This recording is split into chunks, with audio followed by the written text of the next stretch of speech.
السلام عليكم ورحمة الله تعالى وبركاته. إن الحمد لله نحمده ونستعينه ونستغفره ونؤمن به ونتوكل عليه ونعوذ بالله من شرور أنفسنا ومن سيئات أعمالنا. من يهده الله فلا مضل له ومن يضلل فلا هادي له فلن تجد له وليا مرشدا. ونشهد أن لا إله إلا الله وحده لا شريك له هو الذي لا ضد له ولا ند له لا مثل له ولا مثيل له لا وزير له ولا كفيل له لا شبه له ولا شبيه له لا ولد له ولا والد له وهو الواحد الفرد الصمد لم يلد ولم يولد ولم يكن له كفوا أحد.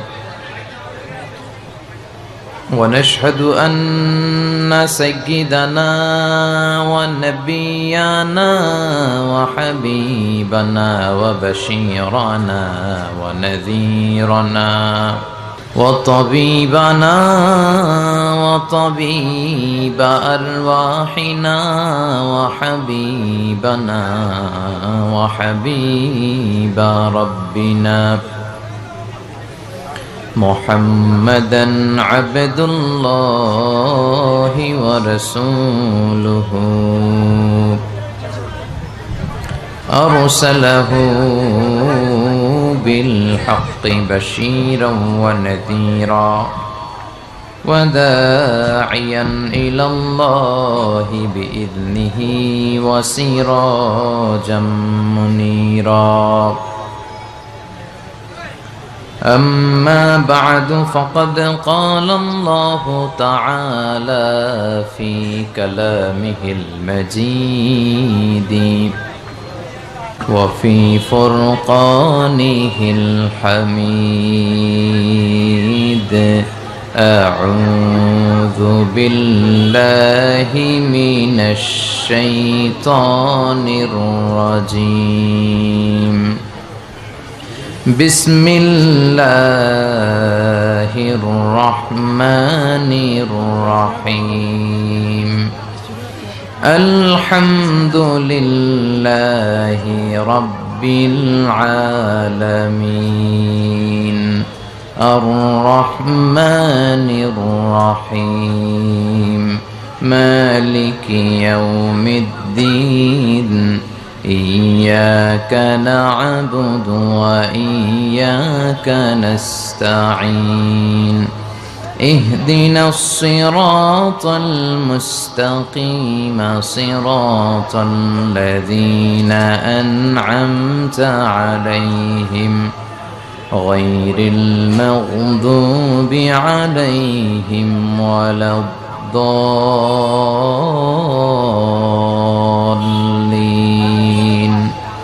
آمين. إن الله وملائكته يصلون على النبي يا أيها الذين آمنوا صلوا عليه وسلموا تسليما. اللهم صل على محمد وعلى آل محمد كما صليت على إبراهيم وعلى آل إبراهيم إنك حميد مجيد اللهم بارك على محمد وعلى آل محمد كما باركت على إبراهيم وعلى آل إبراهيم إنك حميد مجيد সকল প্রশংসার মালিককে, সকল ক্ষমতার উৎসকে, সে আল্লাহর জন্য পড়ছি আলহামদুলিল্লাহ। সবাই পড়ছি রব্বানা লাকাল হামদ হামদান কাসীরান তাইয়িবান মুবারাকান ফীহি ইয়া রাব্বি লাকাল হামদু কামা ইয়ানবাগি লিজালালি ওয়াজহিকা ওয়া আযীমি সুলতানিকা লাকাল হামদু বিল ঈমান লাকাল হামদু বিল ইসলাম লাকাল হামদু বিল কুরআন। আমরা প্রশংসা করলাম কার? সব সময় প্রশংসা করতে হবে কার? খাওয়ার সময়, ঘুমানোর সময়, শীতকালে, গ্রীষ্মকালে, সব সময় প্রশংসা চলবে একজনের। চিল্লায় বলেন তিনি কে? আমরা যেন বেশি বেশি আল্লাহর প্রশংসা করতে পারি, আল্লাহ তুমি তৌফিক দাও।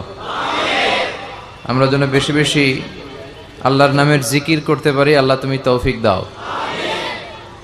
জিকির মানে এই না যে সব সময় আওয়াজ করে লা ইলাহা ইল্লাল্লাহ, মাথা ডুলাবেন আর লা ইলাহা ইল্লাল্লাহ, এটাই জিকির নয়। জিকির মানে হচ্ছে সালাত। সালাতটা হচ্ছে সবচাইতে দামি জিকির। সুবহানাল্লাহ পড়বেন না? সবচাইতে দামি জিকির হচ্ছে সালাত।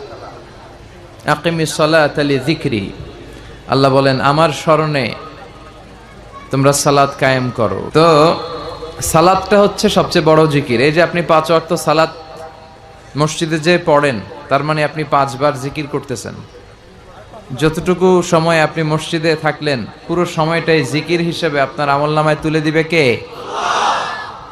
অনেকে এটা বুঝে না, অনেকে মনে করে লা ইলাহা ইল্লাল্লাহ, এত মাইক কেন?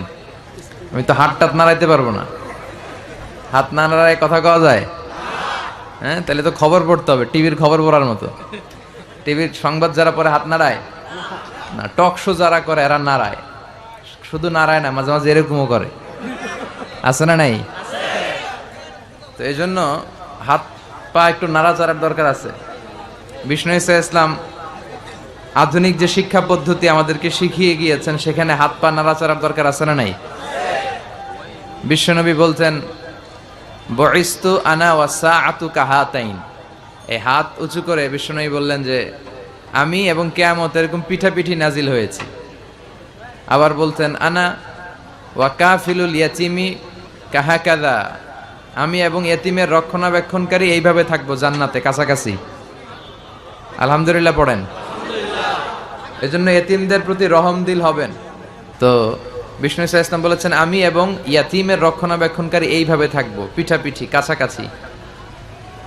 এক সাহাবী এসে বললেন ইয়া রাসূলুল্লাহ, জাআ রাজুলুন ইলা রাসূলিল্লাহ ওয়া ইয়াশতাকি কাসওয়াতাল কলব।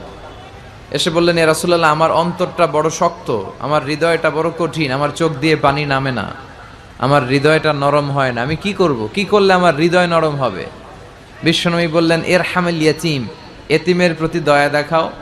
ওয়ামসাহ রাসাহু, এতিমের মাথায় হাত বুলিয়ে দাও। ওয়া আতইমহু মিন তাআমিক, আর তোমার খাবার থেকে কিছু খাবার এতিমের সাথে শেয়ার করো।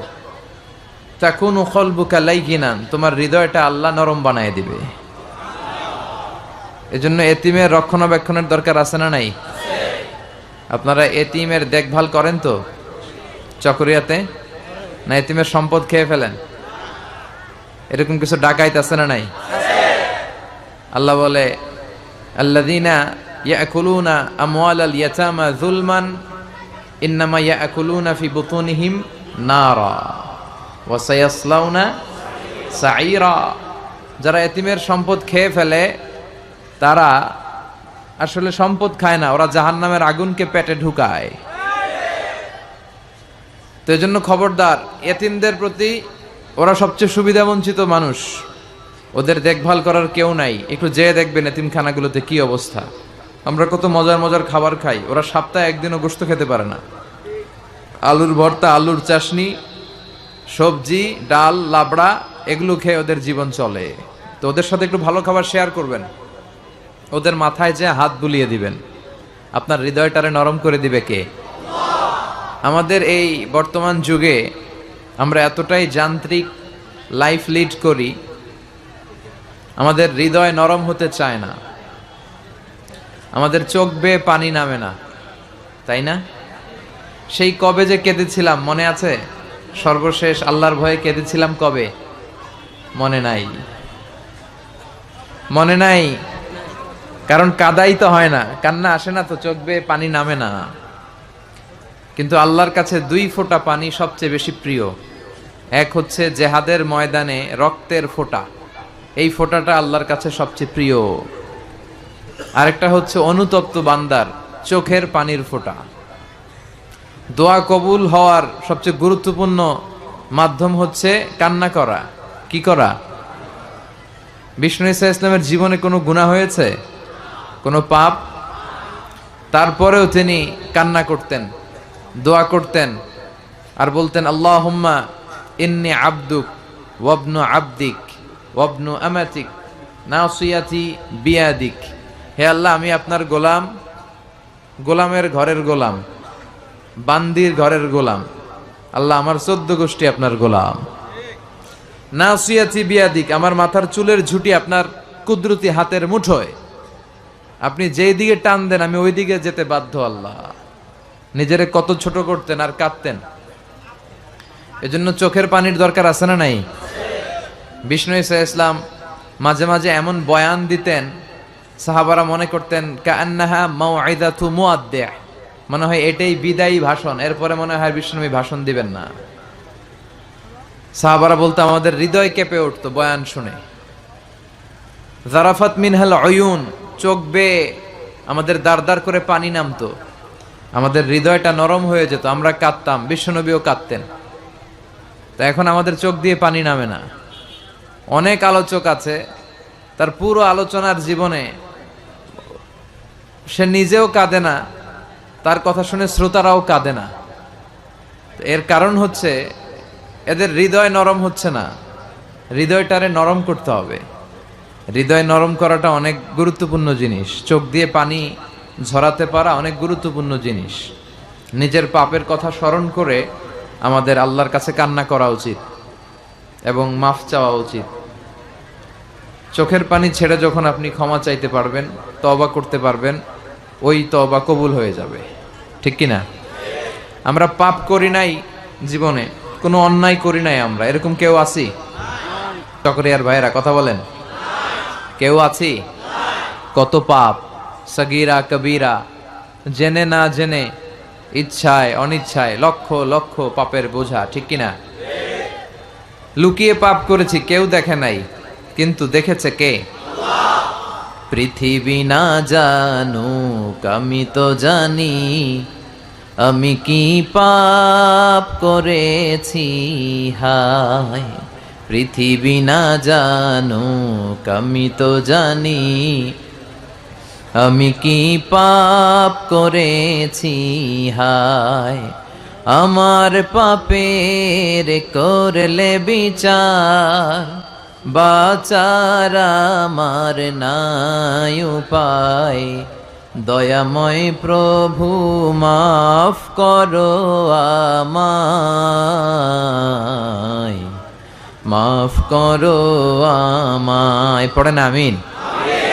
আমার পাপের খবর কেউ জানে না, জানে কে? আল্লাহ। এজন্য জিকির বলতে বোঝা যাবে না এটা যে শুধু লা ইলাহা ইল্লাল্লাহ এভাবে সবাই মিলে পড়লাম এটাই জিকির না, এটাও একটা জিকির, কিন্তু সবচেয়ে বড় জিকির হচ্ছে সালাত। সবচেয়ে বড় জিকির কি? সালাত। আপনি যদি সালাত আদায় করেন তার মানে আপনি জিকির করছেন প্রতিদিন। এরপরে আরেকটা দামি জিকিরের নাম হচ্ছে কোরআন। আরেকটা দামি জিকিরের নাম, আপনি যখন কোরআনের তেলাওয়াত করেন, অথবা কোরআনের তাফসির পড়েন, কিংবা কোরআনের বঙ্গানুবাদ পড়েন, কিংবা কোরআনের তাফসির শোনেন, আপনি কেমন যেন জিকিরের মধ্যে আছেন। চিল্লা এখন ঠিক কিনা? তাহলে সালাত হচ্ছে জিকির, কোরআন তেলাওয়াত হচ্ছে জিকির। আবার এই যে প্রতি শুক্রবারে আমরা জুমার সালাতের আগে খুতবা শুনি না? কথা বলেন। এই খুতবাটাও জিকির, এই খুতবাটাও একটা জিকির। এজন্য জিকির বলতে আমরা যেন শুধু লা ইলাহা ইল্লাল্লাহ এগুলোকেই না বুঝি। আমরা আল্লাহর স্মরণে ভালো ভালো যা করি সবটাই জিকির। আর সবচাইতে শ্রেষ্ঠ জিকির হচ্ছে লা ইলাহা ইল্লাল্লাহ। মান ক্বালা লা ইলাহা ইল্লাল্লাহ মুখলিসান মিন কলবিহি দাখালাল জান্নাহ। যে ইখলাসের সাথে, সিনসিয়ারিটির সাথে, একনিষ্ঠতার সাথে একবার পড়বে লা ইলাহা ইল্লাল্লাহ, বিষ্ণু বললেন he will enter the paradise, সে অবশ্যই জান্নাতে প্রবেশ করবে। তার মানে আমল না করেও জান্নাতে ঢোকা যায়, কিন্তু ঈমান থাকা চাই। কথা বুঝতে পেরেছেন? আপনার ঈমান যদি ঠিক থাকে তাহলে আপনার পাপ কাজের কারণে আপনি শাস্তিপ্রাপ্ত হয়ে কোনো না কোনো দিন জান্নাতে ঢুকবেন। ইনশাল্লাহ পড়বেন না? আমরা জান্নাতে যেতে চাই তো। আমাদের আদি পিতা আদম আলাইহিস সালাম থাকতো কোথায়? আমাদের আদি মাতা হাওয়া আলাইহিস সালাম থাকতো কোথায়? তো বাপ মা থাকতো জান্নাতে, আমরা থাকবো কই? কথা বলেন। ওয়া ওয়ালিদিউ ওয়া মা ওয়ালাদ, বাবার বাড়ি যেখানে পোলার বাড়িও সেখানে। একটা সার্টেন পিরিয়ডের জন্য আমরা এসেছি, আমরা আবার জান্নাতে যাব ইনশাআল্লাহ পড়েন। এখানে আমরা যেমনি একত্রিত হলাম, আল্লাহ জান্নাতেও যেন আমরা একত্রিত হতে পারি, তুমি তৌফিক দাও। লা ইয়াস্তাবি আসহাবুন নার ওয়া আসহাবুল জান্নাহ, আসহাবুল জান্নাতি হুমুল ফাইজুন।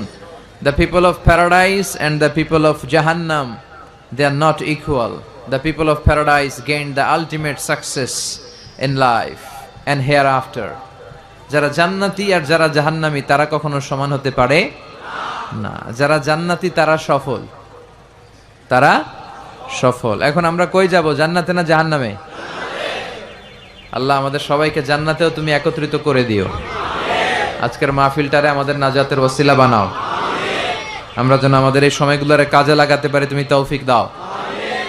অনেক গুরুত্বপূর্ণ একটা টাইমে আমরা বসেছি, মাগরিবের সালাতের পরে, এশার সালাতের আগে। আমাদের জীবনের সময়গুলো অনেক দামি।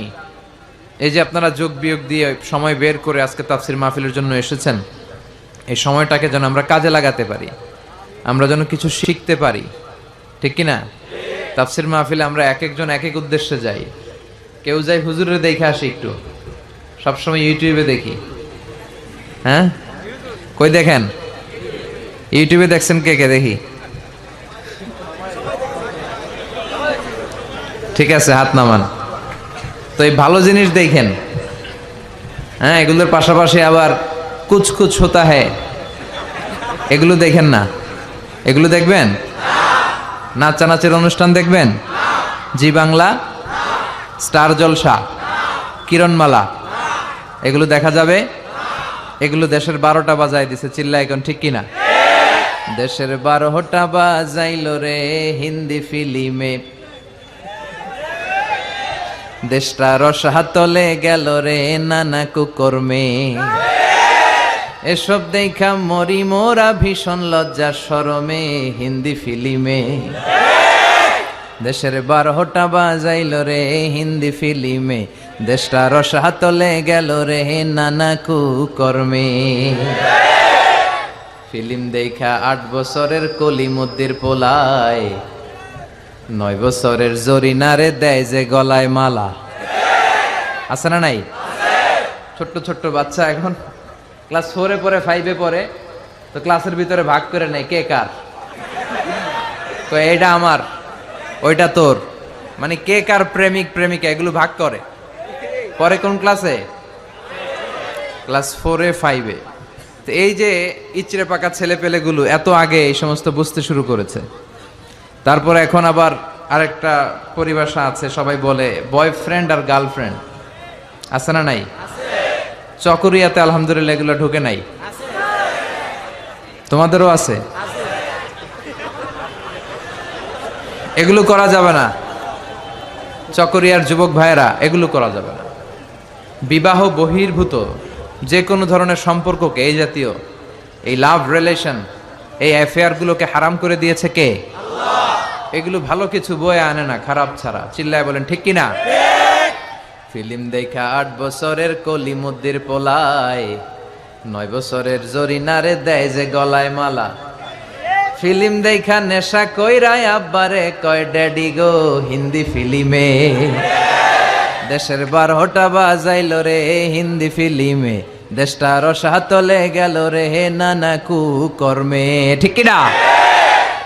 তার মানে এগুলো দেখলে ভালো কিছু পাওয়া যায় না। শাশুড়ি বউয়ের মধ্যে কেমন করে ঝগড়া লাগাতে হয় আছে না নাই? হিন্দি সিনেমার মধ্যে এগুলো পাওয়া যায়। অবৈধ সম্পর্ক, ঘরে স্ত্রী রেখে পরকিয়া কিভাবে করতে হয় এগুলো আছে না নাই? আসেন এগুলো থেকে আমরা নিজেদেরকে বাঁচাই, আর আমরা যেন আমাদের সময়কে কাজে লাগাই। বিশ্বনবী সবসময় বলতেন সময়কে কাজে লাগাও, কোনো প্রিভিলেজকে পেলে এটাকে কাজে লাগাও। বিশ্বনবী বলতেন 5টা জিনিস আসার আগে 5টা জিনিসকে কাজে লাগাও। হায়াতাকা ক্বাবলা মাউতিক, শুনতেছেন? বিশ্বনবী বলতেন সুযোগকে কাজে লাগাও।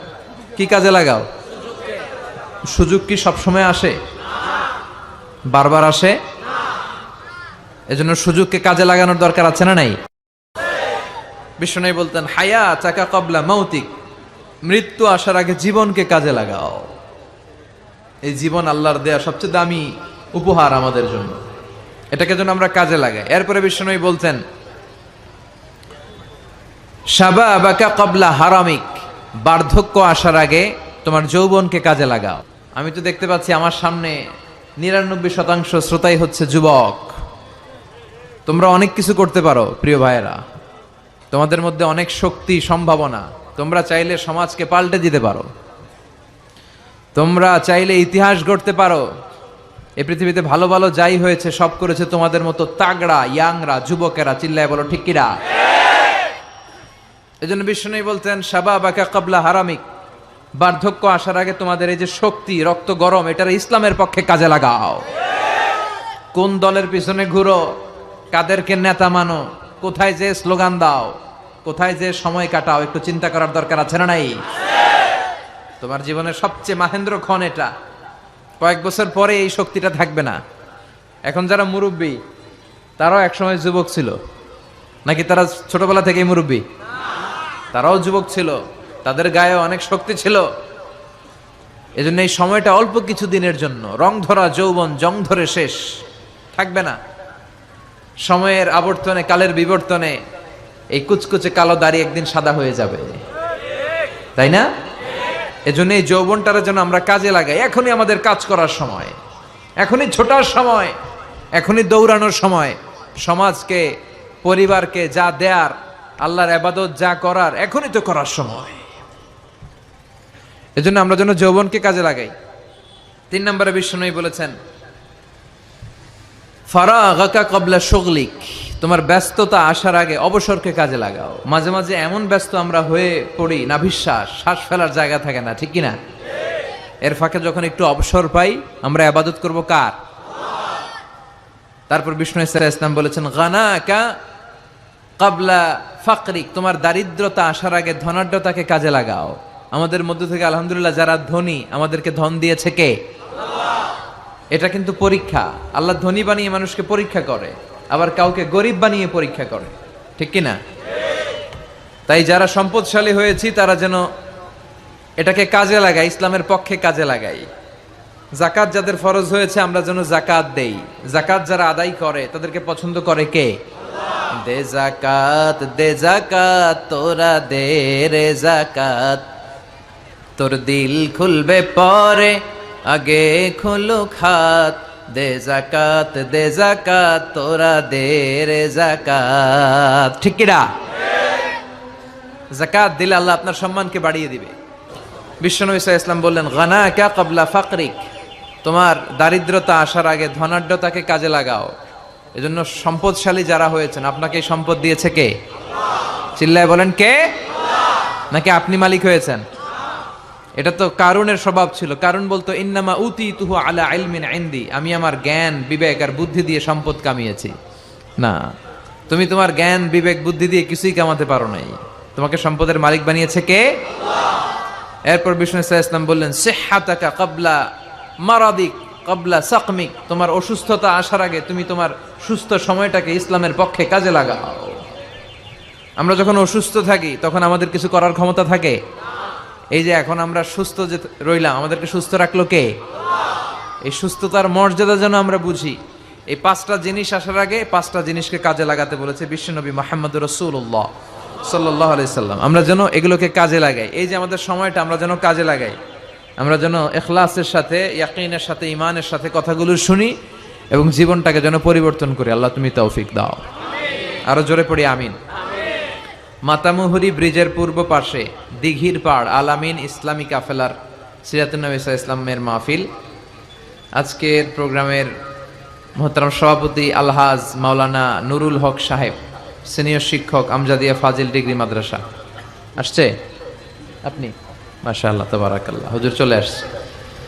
এরপর আছেন আলহাজ শওকত উসমান শওকত, চেয়ারম্যান কাকাড়া ইউনিয়ন পরিষদ। আসছে? ওই যে দেখা হয়েছে যে, ঠিক আছে। প্রধান বক্তা আল্লামা ডক্টর, এগুলো বাদ দিবেন, শুধু মিজানুর রহমান আজহারি। আমার পরপরই কথা বলবে আল্লামা আবু ইয়াহিয়া জাকারিয়া আল হুসাইনি, ঢাকা। আচ্ছা, কথা বলবে আলহাজ মাওলানা কফিলউদ্দিন, মাওলানা আবুল কালাম সাহেব। যারাই কথা বলেছে এবং বলবে, আল্লাহ তাদের কথা থেকে কোরআন সুন্নাহর আলোকে যা আমরা শুনবো পাবো, আমরা যেন আমল করতে পারি, আল্লাহ তুমি তৌফিক দাও।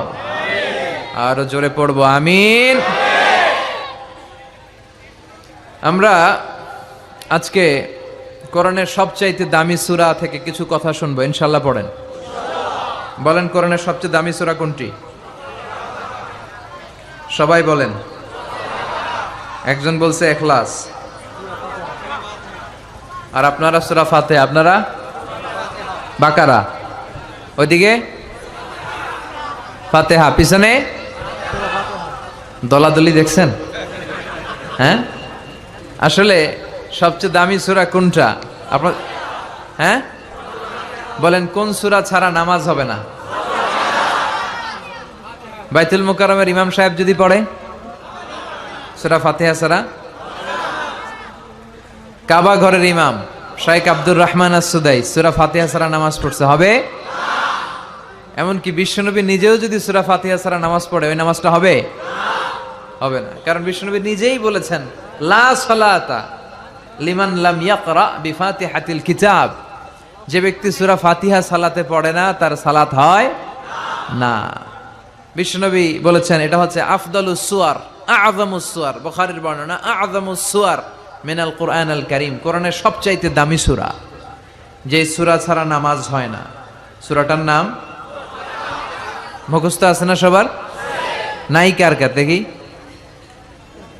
আমি কই নাই কার কার? একজন হাত তুলে কয় আছে। সবার মুখস্থ আছে না? আলহামদুলিল্লাহ। অনেক হিন্দু ভাইদেরও মুখস্থ, অনেক হিন্দু ভাইরাও সূরা ফাতিহা পড়ে, জানেন?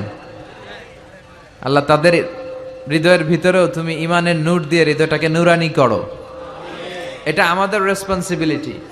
আমরা মুসলমানরা যদি আমাদের ইসলামের সঠিক কথা, বার্তা, মেসেজগুলো ঠিকমতো পালন করতাম, এই দেশে কোনো হিন্দু থাকতে পারতো না।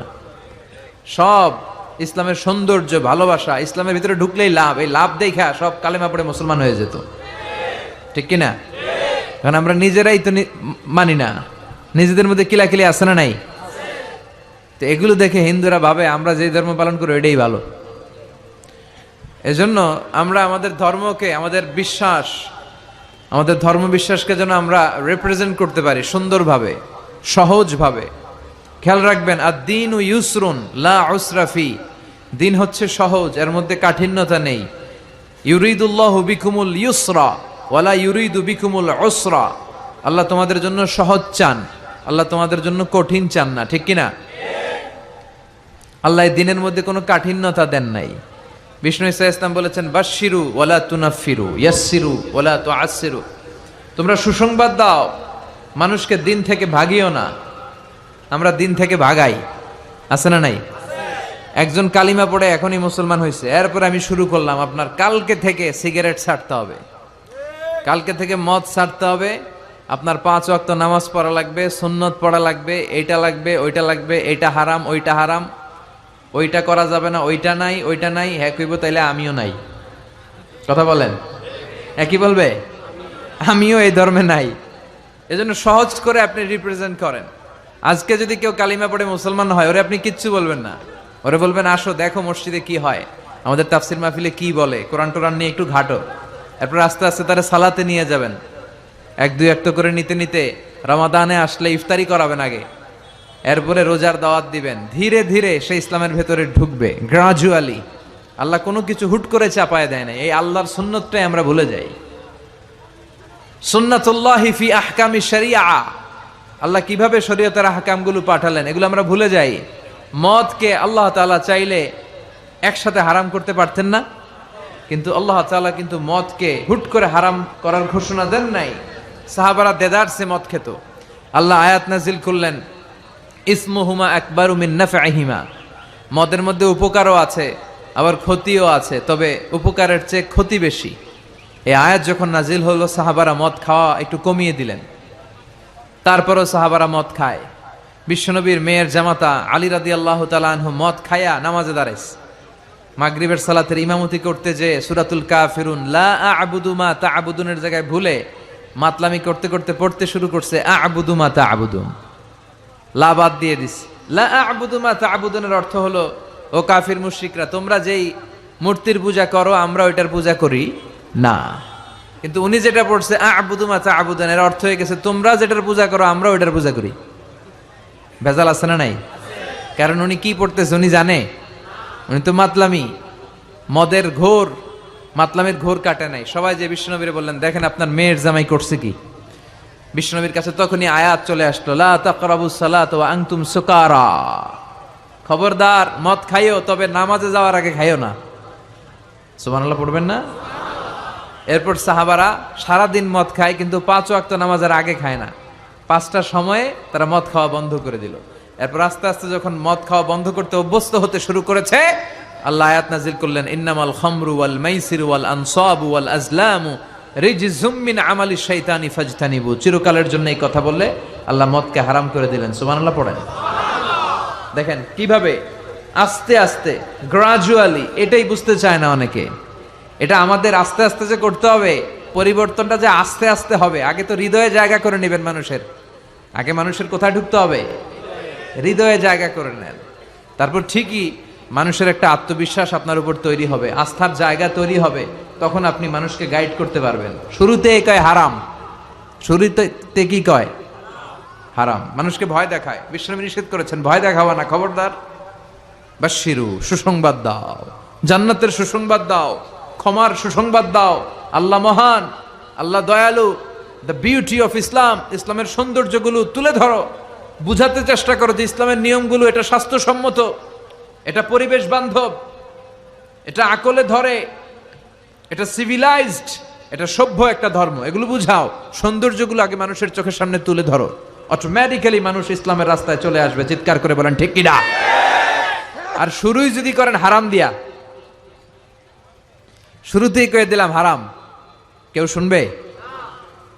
এজন্য আমরা যেন ইসলামকে সহজ ভাবে, ইসলাম যেভাবে এসেছে সহজ পদ্ধতিতে, এইভাবে যেন মানুষের কাছে পৌঁছে দিতে পারি, তাহলে মানুষ রিসিভ করতে পারবে সহজে। আল্লাহ তুমি বুঝার তৌফিক দান করো।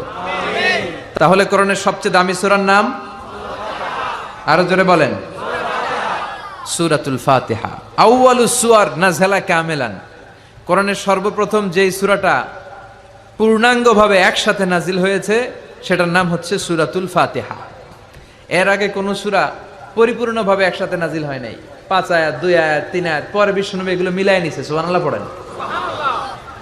আমরা কত সহজে কোরআন পেয়ে গেলাম। বিশ্বনবী যখন কোরআনের আয়াতগুলো আসতো, তিনি পড়তে পড়তে পড়তে পড়তে মুখ দিয়ে ফেনা তুলে ফেলতেন। আল্লাহ বললেন, লা তুহাররিক বিহি লিসানাকা লিতাআজালা বি ইন্না আলাইনা জামআহু ওয়া কুরআনা। ও নবী, কোরআন পড়ার জন্য এত পেরেশান হবেন না। জিবরাইল এসে যখন পড়ে যায়, আপনি সিম্পলি ওনার সাথে সাথে একবার পড়েন। এই কোরআনকে আপনার হৃদয়ে ঢুকায় দেওয়ার, হেফজ করায় দেওয়ার, আপনার সিনায় রেখে দেওয়ার দায়িত্ব কার? এরপর থেকে বিষ্ণু ইসলাম আর তাড়াহুড়ো করতেন না, সিম্পলি একবার পড়তেন, অটোমেটিক্যালি মুখস্থ হয়ে যেত। সুবহানাল্লাহ পড়েন। তাহলে কোরআনের সবচেয়ে দামি সূরার নাম সবাই বলেন কি নাম?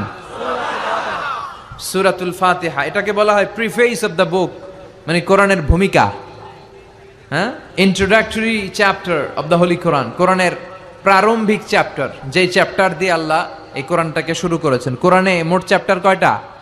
114টা। চ্যাপ্টার কয়টা? 114টা। কোরআনটা খুললেই সর্বপ্রথম যে চ্যাপ্টারটা পড়ে, যে সূরাটা পড়ে, সূরাটার নাম সূরাতুল ফাতিহা। আবার বিষ্ণু বলেছেন এই সূরাতুল ফাতিহা হচ্ছে এই আল কোরআন আল কারীমের মা। সুবহানাল্লাহ কইবেন না? উম্মুল কিতাব, উম্মুন মানে মা, কেন্দ্রবিন্দু। পুরো কোরআনে আল্লাহ যা বলেছে সূরাতুল ফাতিহার 7 আয়াতের ভেতরে আল্লাহ সংক্ষেপে তা বলেছে। তার মানে পুরো কোরআনকে যদি আপনি সংক্ষিপ্ত করে দেন সেটা সূরা ফাতিহা হয়ে যায়, আর সূরা ফাতিহাকে যদি আপনি ব্যাখ্যা করতে শুরু করেন তাহলে পুরো কোরআন হয়ে যায়। সুবহানাল্লাহ বাড়িতে গিয়ে বললেন। এটা উম্মুল কিতাব। আবার এই সূরার আরেকটা নাম হচ্ছে সূরাতুল ওয়াফিয়া, মানে অখণ্ড সূরা। এই সূরাকে খণ্ড খণ্ড করে পড়া যায় না। কোরআনের অন্য অনেক সূরাকে খণ্ড করে পড়া যায়। কেউ সূরা আর রহমানের প্রথম 10 আয়াত প্রথম রাকাতে পড়লো, তারপরের 10 আয়াত দ্বিতীয় রাকাতে পড়লো, কোনো সমস্যা আছে? নাই। কিন্তু কেউ যদি ফজরের 2 রাকাত নামাজের প্রথম রাকাতে সূরা ফাতিহার অর্ধেক পড়লো, দ্বিতীয় রাকাতে বাকি অর্ধেক পড়লো, তার নামাজ হবে? কারণ এটা পূর্ণাঙ্গ সূরা, অখণ্ড সূরা। এই সূরাকে খণ্ড খণ্ড করে পড়া যায় না, ভাগ করে পড়া যায় না। এটা পড়লে পুরোটাই পড়তে হয়। চিৎকার করে বলেন ঠিক কিনা? আবার এই সূরার আরেকটা নাম হচ্ছে সূরাতুদ দোয়া। কি নাম? দোয়া মানে কি? দোয়া করা। দোয়া মানে প্রার্থনা করা, চাওয়া, মাংনা, ফরিয়াদ করা। বিষ্ণু বলেছেন ইযা ইসতাআনতা ফাসতাইন বিল্লাহ। সাহায্য চাইতে হলে আল্লাহর কাছে চাও, কিছু চাইলে আল্লাহর কাছে চাও। সাহায্যের দরকার হলে একজনের কাছে হাত পাতো, তিনি কে? আল্লাহ। এই সূরাতে আমরা আল্লাহর কাছে চাই। আমরা প্রতিদিন নামাজের মধ্যে বলি ইহদিনাস সিরাতাল মুস্তাকিম। এটা কিন্তু অনেক দামি দোয়া। অনেকে দোয়া খুঁজে পায় না, দোয়া খুঁজে পায় না। এটা সবচাইতে দামি দোয়া। এত দামি দোয়া যেটাকে প্রত্যেক নামাজে পড়াটাকে আল্লাহ ওয়াজিব করে দিয়েছে। ও Allah, show us the right path, show us the correct path, show us the middle path. Allah, আপনি আমাদেরকে মধ্যম পন্থাটা দেখান, সঠিক রাস্তাটা দেখান, যে রাস্তায় আপনি দুনিয়াতে উঠে যাবেন আর হাঁটতে হাঁটতে দেখবেন এই রাস্তার শেষ মাথা ঢুকে গিয়েছে জান্নাতে। তাহলে কেমন করে আল্লাহর কাছে চাইবেন, কেমন করে দোয়া করবেন, এই কথাটাও এই সূরার ভেতরে আছে না নাই? এরপরে এই সূরার আরেকটা নাম হচ্ছে সূরাতুশ শিফা অথবা সূরাতুর রুকিয়া, ঝাড়ফুঁক করার সূরা। অনেকে কি দিয়ে ঝাড়ফুঁক করবে খুঁজে পায় না, আছে না নাই? আপনি সূরাতুল ফাতিহা পড়ে ঝাড়ফুঁক করবেন। অসুস্থ ব্যক্তির গায়ে সূরা ফাতিহা পড়ে ফু দিলে সুস্থ করে দেয় কে? আল্লাহ। রব্বুল আলামিন বলেন وَنُنَزِّلُ مِنَ الْقُرْآنِ مَا هُوَ شِفَاءٌ وَرَحْمَةٌ لِّلْمُؤْمِنِينَ وَلَا يَزِيدُ الظَّالِمِينَ إِلَّا خَسَارًا। আল্লাহ বললেন আমি কোরআনের মধ্যে শিফা রেখেছি। এই আল কোরআন আল কারীমের ভেতরে আমি আল্লাহ রহমত দিয়েছি। কোরআন পড়ে ফু দিলে অসুস্থ ব্যক্তিরে সুস্থ করে দেয় কে? আপনি যেই কোনো রোগে আক্রান্ত হন না কেন, আপনি যদি সূরা ফাতিহা পড়ে ফু দেন, সুস্থ করবে কে? আল্লাহ।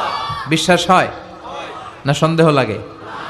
যাদের বিশ্বাস হয় তাদের ফুতে কাজ হয়ে যাবে, আর যাদের সন্দেহ লাগে এরা 1000 বার ফু দিলেও কোনো কাজ হবে না। বিষ্ণু ঈসা ইসলাম সূরা ফাতিহা পড়ে সাহাবাদেরকে ফু দিতেন। আবার সূরা ইখলাস, সূরা ফালাক, সূরা নাস পড়ে ফু দিতেন। মা আয়েশা যখন অসুস্থ হতেন আর এসে যখন বিষ্ণু ঈসা ইসলামের কাছে বলতেন ইয়া রাসূলুল্লাহ আমি অসুস্থ, আপনি আমার জন্য দোয়া করেন, বিষ্ণু ঈসা ইসলাম মা আয়েশাকে সূরাতুল ইখলাস, সূরাতুল ফালাক আর সূরাতুন নাস পড়ে হাতের মধ্যে ফু দিতে বলতেন। আর বলতেন এই হাতে ফু দিয়ে তুমি হাতটা মাথা থেকে পা পর্যন্ত মাসে করো, তোমার সুস্থ করে দিবে কে? আল্লাহ। এটার বলে 3 কুল, কুল আস-সালাসা। কি বলে? 3 কুল। সূরাতুল ইখলাস, সূরাতুল ফালাক আর একটা সূরাতুন নাস, এগুলো পড়ে ফু দিবেন। অসুস্থ ব্যক্তি সুস্থ হয়ে যাবে। আবু সাঈদ আল খুদরি রাদিয়াল্লাহু তাআলা আনহু উনি একবার একটা সফরে বেরোলেন। উনি সফরের মধ্যে দেখলেন আরবের কিছু গোত্রের লোক এক পাশে দাঁড়িয়ে আছে, আর সবাই মিলে একজন লোককে মন্ত্র পড়ে ফু দিচ্ছে। তিনি বললেন, কি হয়েছে তোমাদের? তারা বলল, আমাদের নেতাকে সাপে কামড় দিয়েছে, বিষাক্ত সাপ। এত ভেনোমাস স্নেক, এটা আমাদের এই সর্দারকে আর বাঁচানো সম্ভব না, সে সাপের কামড়ে বিষাক্ত হয়ে এখনই মারা যাবে। আল্লাহ রাসূলের সাহাবী বললেন, তোমরা কি করতেছো? সবাই বলল, আমাদের যার যত মন্ত্র জানা আছে ফু দিচ্ছি। লোকজন পড়তেছে, সুমন্তর সু কালিকুত্তার গু। এরকম এই দেশে পড়ে না? হ্যাঁ, তো এগুলোতে কেউ সুস্থ হয়? কথা বলেন। আল্লাহ রাসূলের সাহাবী বললেন, কোনো মন্ত্রতন্ত্রে কাজ হবে না, আমার কাছে এমন এক জিনিস জানা আছে যেটা পড়ে আমি ফু দিব, সুস্থ করে দিবে কে? আবু সাঈদ আল খুদরি রাদিয়াল্লাহু তাআলা আনহু গেলেন, সবাইকে সরিয়ে তিনি সূরা ফাতিহা পড়লেন। উনি এর আগে জীবনে কখনো রুকিয়া করে না, এই ঝাড়ফুঁক করে না, এই প্রথম অন টেস্ট। কি করতেছে? অন টেস্ট করতেছে। উনি সূরা ফাতিহা পড়ে ফু দেওয়ার সাথে সাথে মুহূর্তের মধ্যে অসুস্থ ব্যক্তিটা সুস্থ হয়ে যায়। এবার সাহাবীদেরকে অনেকগুলো ছাগল দেয়া হলো। শুরুতে চুক্তি ছিল যে আমাদেরকে অনেকগুলো ছাগল দিতে হবে। কোনো বর্ণনায় এসেছে 30টি, কোনো বর্ণনায় তার চেয়েও বেশি। এবার সাহাবারা ছাগল নিয়ে ফিরে আসতেছেন। পথিমধ্যে প্রচণ্ড ক্ষুধা লেগেছে, কয়েকটা ছাগল জবাই করে সবাই খেলেন। এরপর মদিনায় ফিরে আসলেন। সবাই বললো, যে কোরআন দিয়ে ফু দিয়ে যে ছাগল আনলাম, আবার ছাগলের গোশতও খাইলাম, এটা জায়েজ হয়েছে কিনা বিশ্বনবীর মাসালা জিজ্ঞেস করার দরকার আছে না নাই? সবাই মদিনাতে যে বিশ্বনবীর মাসালা জিজ্ঞেস করতে লাগলো, ইয়া রাসূলুল্লাহ, আমরা কোরআন দিয়ে রুকিয়া করেছি, ঝাড়ফুঁক করেছি, তার বিনিময়ে 30টা ছাগলও নিয়েছি, এখন কি করব বলেন? বিশ্বনবী বললেন, কিছু করা লাগবে না, আরো খাও, খাও, কোনো সমস্যা নাই, কারণ তোমরা কোরআনের দাম বাড়ায় দিছো, এটা জায়েজ হয়েছে।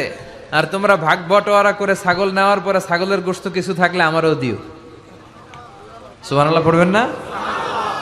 সূরাতুল ফাতিহা, এটাকে বলে সূরাতুর রুকিয়া, সূরাতুশ শিফা।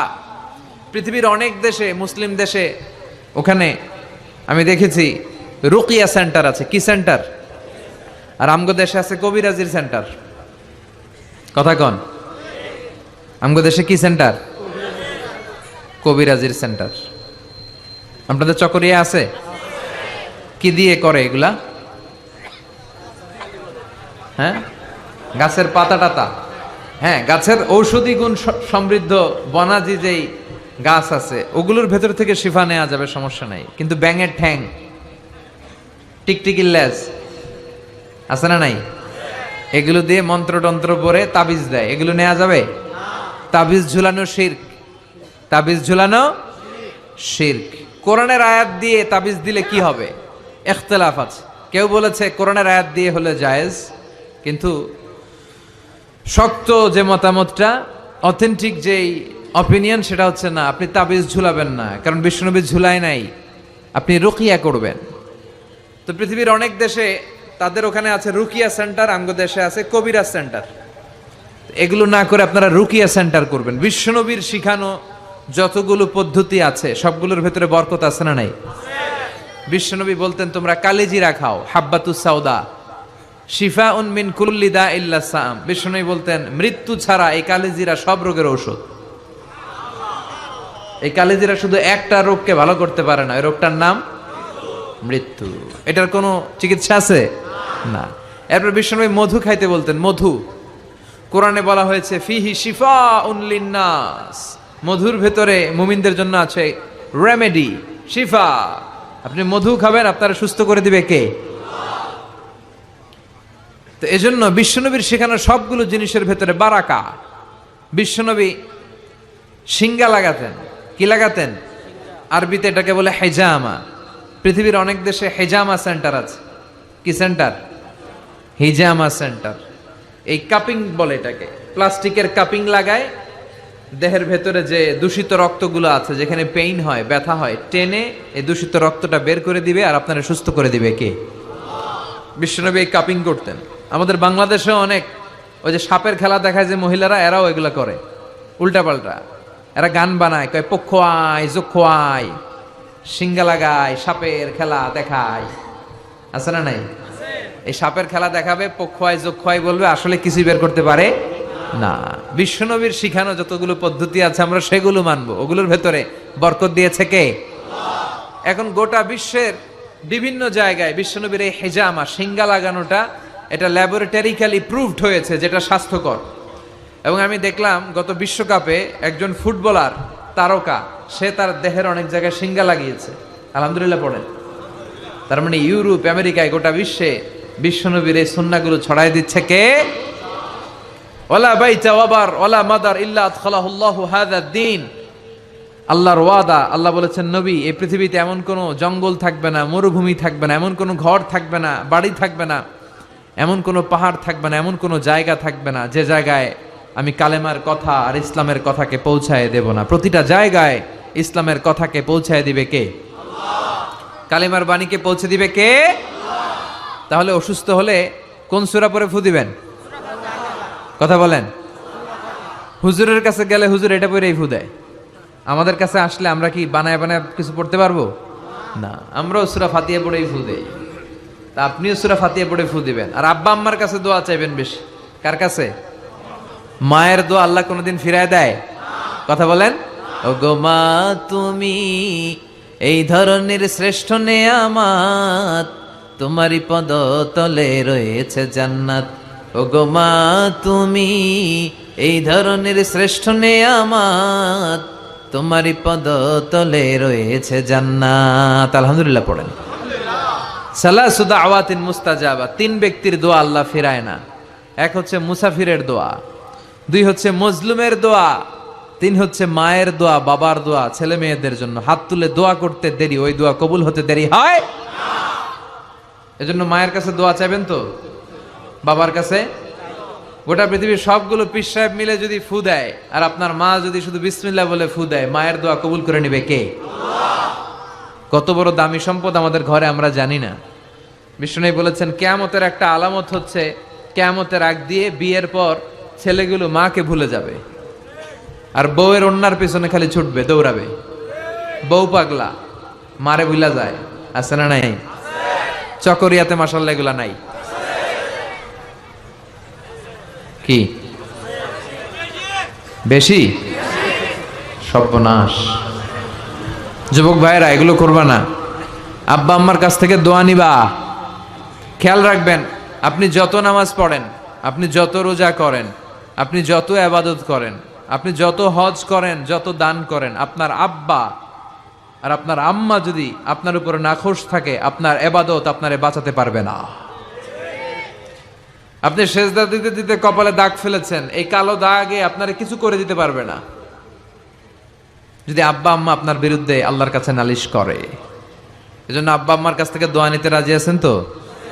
আর অসুস্থ হলে কি পড়ে ফু দিবেন? সবাই বলেন, মনে থাকবে?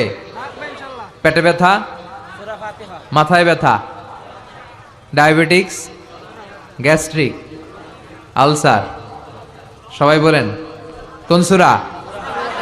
হ্যাঁ, প্যারাসিটামল 3 বেলার মতো। সব রোগের জন্য কোন সূরা? চিল্লায় বলতে হবে কোন সূরা? ফাতিহা। আর যদি জিন ভূত ধরে তাহলে পড়বেন আয়াতুল কুরসি। জিন ভূত ধরে না মাঝে মাঝে, জিন আসর করে, এটা অদৃশ্য একটা প্রাণী। জিসমুন নারিয়ুন ইয়াতাশাক্কালু বিআশকালিন মুখতালিফা, আগুনের তৈরি একটা সৃষ্টি, তারা চাইলে যে কোনো আকৃতি নিতে পারে। এই জিনেরা এসে বিশ্বনবীর কাছে কালিমা পড়ে একদল জিন মুসলমান হয়েছে। বিশ্বনবীর কণ্ঠের সুমধুর তেলাওয়াত শুনে একদল জিন বলেছে, আর ওই কথাটা আল্লাহ কোরআনে কোট করেছে, ইন্না সামি'না কুরআনান আজাবা ইয়াহদি ইলার রুশদি ফাআমান্না বিহি। আমরা কি আজীব কোরআনের তেলাওয়াত শুনলাম, যে কোরআন মানুষকে হেদায়েতের পথ দেখায়। এর চেয়ে কোনো দামি জিনিস পৃথিবীতে নাই, ফলে এই কোরআনের উপর আমরা ঈমান আনলাম। এই জিন জাতীয় বিষ্ণু ঈসা ইসলামের কাছে ঈমান এনে কালিমা পড়ে মুসলমান হয়েছে। এই জন্য এই জিনেরা মাঝে মাঝে আমাদের ক্ষতি করে। টয়লেটে ঢুকার আগে এই জিন থেকে আল্লাহর কাছে পানাহা চাবেন, আল্লাহুম্মা ইন্নী আউযু বিকা মিনাল খুবুসি ওয়াল খাবাইস। খবুস হচ্ছে খবিসের প্লুরাল, আর খবিসাতুন এটার প্লুরাল হচ্ছে খাবাইস, মানে আল্লাহ খারাপ জিন খারাপ পরি, মানে জিন আর জিন্নাহ, পুরুষ জিন নারী জিন, এই সব ধরনের খারাপ জিনের নজর থেকে তুমি আমাকে হেফাজত করো। এরা টয়লেটের ভেতরে থাকে, এই দোয়া পরে যখন আপনি ঢুকে যান ওদের চোখের সামনে পর্দা নামিয়ে দেয় কে? ওরা আপনার কোনো ক্ষতি করতে পারে? কিভাবে আপনি প্রোটেকশন নেবেন এই দোয়াগুলো পড়ার মাধ্যমে সব বিশ্বনবী শিখাই গেছেন। আপনি কখন কিভাবে পড়লে you will get the perfect protection from your lord, আপনি আল্লাহর কাছ থেকে প্রোটেকশন পাবেন, এগুলো পড়ে না। এজন্য জিন ভূতে যদি আসর করে, অশরীরী কোনো প্রাণী যদি আপনার উপর ভর করে ক্ষতি করতে চায়, আপনি যদি ফিল করেন, আপনি আয়াতুল কুরসি পড়বেন, আপনি সূরা ফালাক সূরা নাস পড়ে ফু দিবেন, জিনের বাদশাও দিবে দৌড়। কথা বলেন। আর প্রত্যেক ফরজ সালাতের পরে এই আয়াতুল কুরসি পড়া লাগবে কি লাগবে না? বিষ্ণু বলেছেন, মান ক্বারা আয়াতুল কুরসি দুবুরা কুল্লি সালাতিন মাকতুবা লাম ইয়ামনাহু মিন দুখুলিল জান্নাতি ইল্লাল মাউত। প্রত্যেক ফরজ সালাতের পরে যে একবার আয়াতুল কুরসি পড়ে তার জান্নাতে যাওয়ার ক্ষেত্রে আর কোনো বাধা থাকে না, একটা জিনিস ছাড়া, সেটা হচ্ছে তার মরণ। লোকটা মরে না তাই জান্নাতে ঢুকে না, মরলেই জান্নাতে ঢুকবে। সুবহানাল্লাহ, আর আসতে পড়েন। ওরে আল্লাহ, ইদানিং অনেক লম্বা লম্বা চিঠি দেয় অনেকে, মনের সব আকুতি মিনতি হুজুরের কাছে ঝেড়ে প্রকাশ করে। আমার একটা পেজ আছে, ফেসবুক পেজ, তো ওখানেও লম্বা লম্বা চিঠি দেয়, এত বড় বড় চিঠি, জীবনের সব দুঃখ কষ্ট আজহারি ভাইয়ের কাছে বলে ফেলায়। তো আল্লাহ তাদেরকে কবুল করুক, যারা ইসলামিকলি সলিউশন চায়, যারা অন্যদিকে না যে কোরআনে কি আছে সুন্নায় কি আছে ওইভাবে সাজেশন চায়, আল্লাহ তাদের সবাইকে তুমি কবুল করো। তাহলে আমরা অসুস্থ হলে সূরাতুল ফাতিহা পড়বো, ঠিক কিনা? এই সূরার আরেকটা নাম দিয়েছেন বিশ্বনবী, সেটা হচ্ছে সাবউল মাসানি। কি নাম? চিল্লায় বলেন। وَلَقَدْ آتَيْنَاكَ سَبْعًا مِّنَ الْمَثَانِي وَالْقُرْآنَ الْعَظِيمَ। আল্লাহ বললেন, নবী আমি আপনার সাবউল মাসানি দিয়েছি, আমি আপনার নিত্য পাঠনীয় 7টা বাক্য দিয়েছি, আর কোরআনে আজিম দিয়েছি। বিশ্বনবী বলেন, এই সূরাতুল ফাতিহার এত দাম, এই সূরার মতো মর্যাদার সূরা তাওরাতের ভেতরে নাই। আল্লাহু আকবার। এই সূরার মতো মর্যাদা পূর্ণ সূরা ইনজিলের ভেতরে নাই। এই সূরার মতো দামি সূরা সুহুফে ইব্রাহিম ও মুসার ভেতরে নাই, ইনজিলের ভেতরে নাই, তাওরাতের মধ্যে নাই, কোন কিতাবের ভেতরে নাই। এই সূরার নাম হলো সূরাতুল ফাতিহা। সাবউল মাসানি, নিত্য পাঠনীয় সপ্তবাক্য, মানে এমন 7টা বাক্য যেটা সব সময় পড়তে হয়, সব সময় পড়তে হয়। যারা প্রতিদিন নামাজ পড়েন তাদের সূরা ফাতিহা পড়া লাগে না? শুধু ফরজ নামাজগুলা যারা পড়ে 5 ওয়াক্তের শুধু ফরজ, তাদের কমপক্ষে এই সূরা ফাতিহাটা 17 বার পড়া লাগে। কয়বার? আর যারা সুন্নাত সহ পড়ে তাদের কমপক্ষে 32 বার পড়া লাগে। কয়বার? 32 বার। তাহলে যার বয়স 60 বা 70, ছোটবেলা থেকেই উনি যদি নামাজি লোক হয়, তাহলে উনি উনার জীবনে সূরা ফাতিহা কয় কোটি বার পড়ছে, ওনার হিসাব আছে? কথা বলেন। আমরাও জীবনে কত লক্ষ লক্ষ বার সূরা ফাতিহা নামাজে তেলাওয়াত করছি, কারো কোনো হিসাব জানা আছে? এত লক্ষ বার সূরা ফাতিহা পড়ার পরেও কোনোদিন কি মনে হয়েছে যে সূরাটা পুরান পুরান লাগে? হ্যাঁ, একটা গান যদি আপনি 10 বার শোনেন, হ্যাঁ 20 বার শোনেন, 100 বার শোনেন, 1000 বার, আর ভাল লাগবে? কিন্তু লক্ষ লক্ষ কোটি কোটি বার সূরা ফাতিহা পড়ার পরেও কোনোদিন কি আপনার মনে প্রশ্ন জেগেছে, কি রে এই সূরাটা আর ভাল লাগে না, পুরান পুরান লাগে, আজকে আর এই সূরা পড়ুন না, কুল হুয়াল্লাহ দিয়ে নামাজ শুরু করুন? কথা বলেন। এভাবে কখনো কোরআনকে পুরাতন মনে হয়? এটা কোরআনের মুআজিজা, চিৎকার করে বলেন ঠিক কি না? এজন্য রাব্বুল আলামিন বলেন, ওয়ালাকাদ আতাইনাকা সাবআম মিনাল মাসানি ওয়াল কুরআনাল আযীম। ও নবী, আমি আপনার নিত্য পাঠনীয় সপ্তবাক্য দিয়েছি, যে এই 7টা বাক্য প্রতিদিন নামাজে পড়তে হয়। আলহামদুলিল্লাহ পড়েন। তার মানে আমরা বুঝলাম এই সূরার আয়াত সংখ্যা 7টি। চিল্লায় বলতে হবে কয়টি? 7টি। এই সূরাটাকে আল্লাহ কেমন যেন একটা মানপত্রের মতো বানিয়েছেন। আমাদের কোনো প্রোগ্রামে যদি প্রধানমন্ত্রী আসে, এমপি আসে, আমরা তাদেরকে স্মারকলিপি বা মানপত্র দেই না? এই মানপত্রের শুরুতে আমরা এমপি সাহেবের, মন্ত্রী সাহেবের প্রশংসা করি। কি করি? প্রথমে প্রশংসা করি, এরপরে নিজেদের পরিচয় দেই যে আমরা কারা, আর সবশেষে আমরা আমাদের দাবি দাওয়া পেশ করি। ঠিক কিনা? এই সূরার ভেতরে আল্লাহ তাআলা 3 ভাগে সূরাটাকে ভাগ করেছেন। প্রথমে আল্লাহ বলছেন আমার প্রশংসা তোমরা করবে, যেমন মন্ত্রীর প্রশংসা তোমরা যেমনি করো, শুরুতে আমার প্রশংসা করে নিবে। এরপরে তোমরা কারা, তোমাদের পরিচয় আমার কাছে দিবে, আর সবশেষে তোমাদের কি দাবি দেওয়া, কি দরকার, কি চাহিদা আমার কাছে বলবে, আমি পূরণ করে দেব। ঠিক কিনা? আমাদের মনের চাহিদা পূরণ করে দিতে পারে কে? কেউ যেটা দেয় না, দেয় কে? আমাদের যার যা লাগবে সবও যদি দিয়ে দেয়, আল্লাহর কোনো কমতি হবে? আল্লাহ বলে লাউ আন্না আউওয়ালাকুম ওয়া আখিরাকুম ওয়া ইনসাকুম ওয়া জিন্নাকুম কামু আলা সাঈদিন ওয়াহিদ, পৃথিবীর সব মানুষগুলো একসাথে দাঁড়িয়ে যদি আল্লাহর কাছে চায়, আল্লাহ এটা দাও, ওইটা দাও, এটা লাগবে, ওইটা লাগবে, চাহিদার কথাগুলো যদি বলে বেড়ায়, আর আল্লাহ একটার পর একটা তাদের চাহিদা যদি পূরণ করে দেয়, সবাইকে যার যা মনে চায় সবও যদি দিয়ে দেয়, আল্লাহ বলে আমি আল্লাহর ধন ভাণ্ডারের 1 ইঞ্চিও কমবে না। এজন্য কেউ যেটা দেয় না, দেয় কে? আল্লাহ দেয়। তার মানে এই সূরার শুরুতে কেমন করে আল্লাহর প্রশংসা করব আল্লাহ সেটা শিখালেন, তারপরে কেমন করে আমরা আমাদের পরিচয় আল্লাহর কাছে তুলে ধরব সেটা শেখালেন, আর সব শেষে নিজেদের দাবি দাওয়া আল্লাহর কাছে কেমন করে পেশ করব সেটাও শিখালেন। ঠিক কিনা? পড়েন আউযু বিল্লাহি মিনাশ শাইতানির রাজীম, বিসমিল্লাহির রহমানির রহিম, আলহামদুলিল্লাহি রাব্বিল আলামিন, আর রহমানির রহিম, মালিকি ইয়াউমিদ্দিন। পড়েন আল্লাহু আকবার।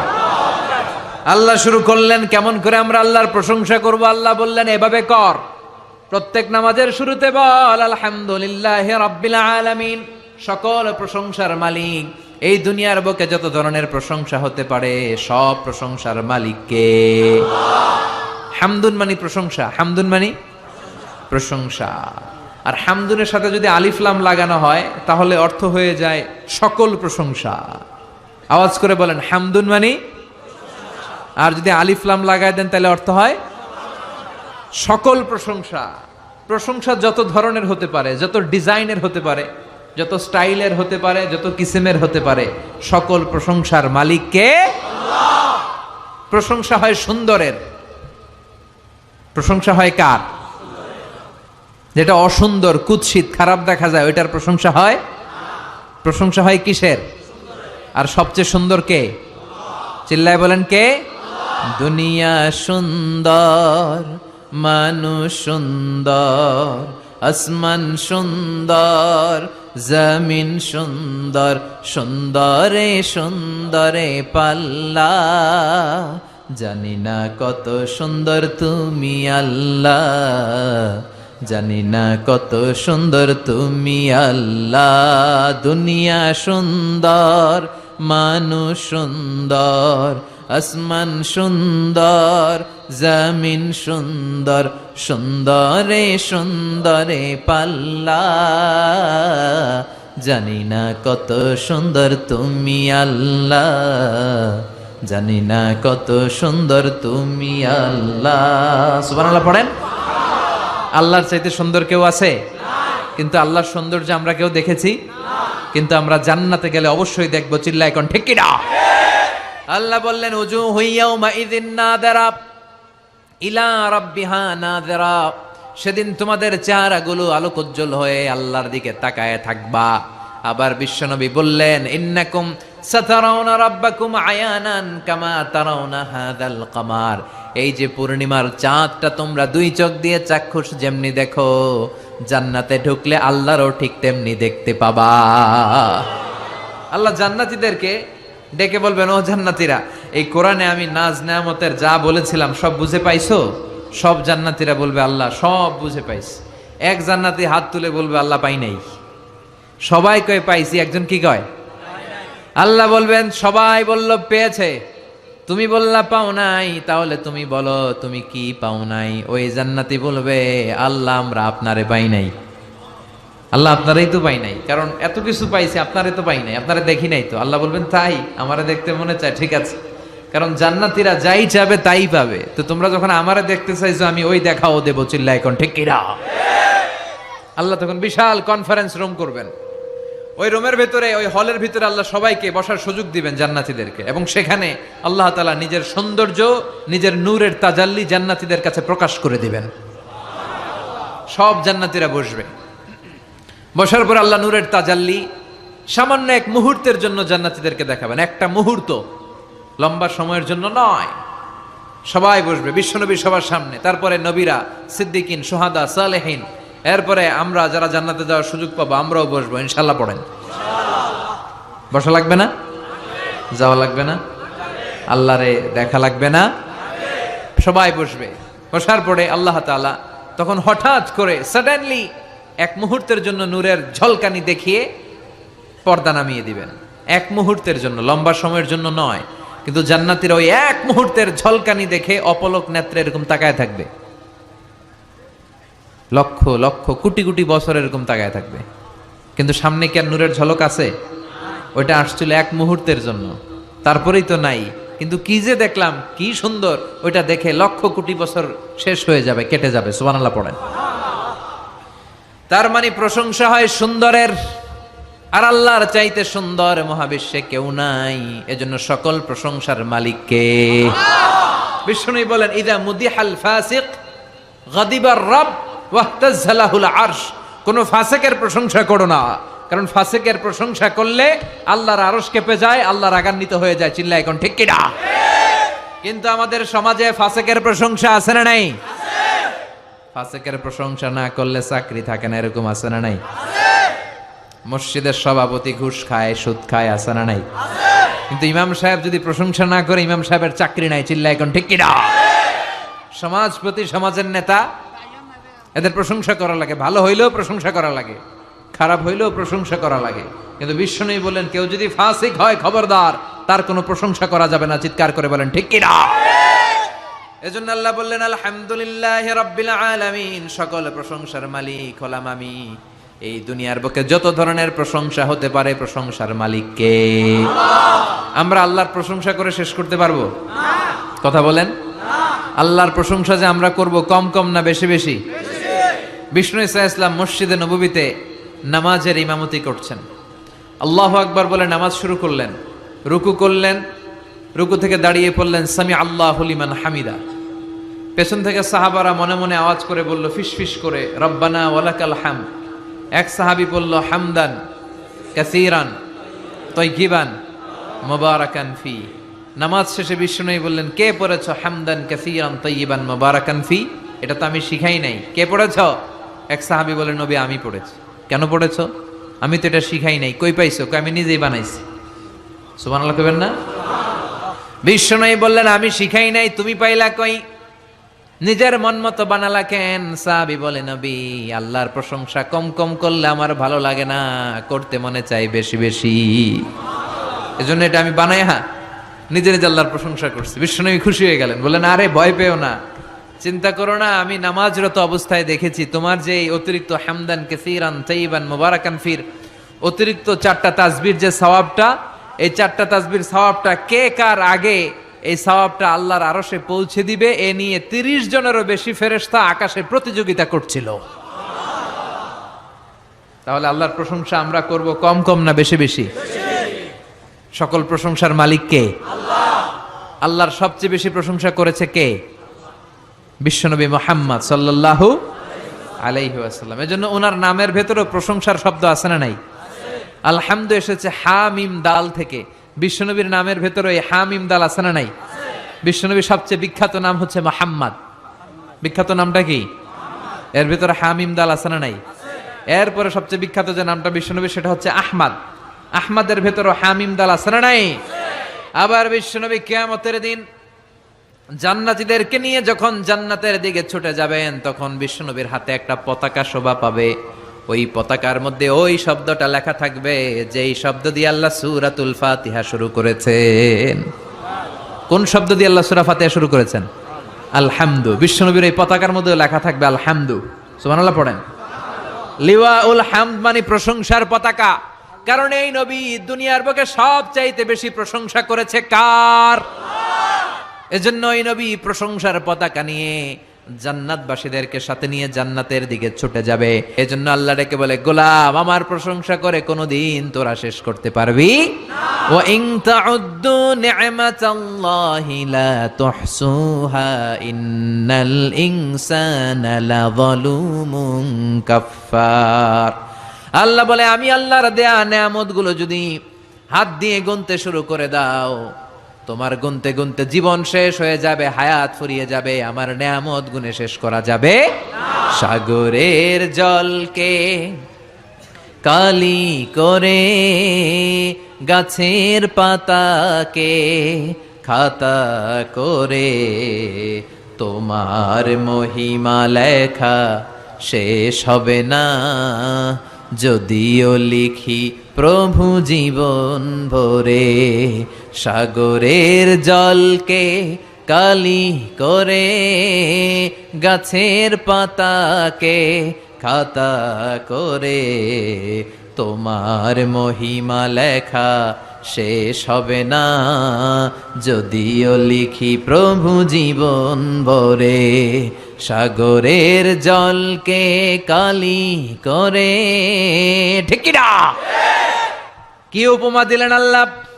পৃথিবীর সব সাগরের জল যদি কালি হয়ে যায়, আর পৃথিবীর সব গাছগুলো যদি কলম হয়ে যায়, সাগরের জল নামক কালি দিয়ে গাছের কলম খাতা, গাছের কলম দিয়ে ওই পাতার উপর যদি আল্লাহর প্রশংসা লিখতে শুরু করে দাও, সাগরের জলগুলো শেষ হয়ে যাবে, গাছের পাতার গাছগুলো ফুরিয়ে যাবে, কিন্তু আল্লাহর প্রশংসা করে করে শেষ করা যাবে না।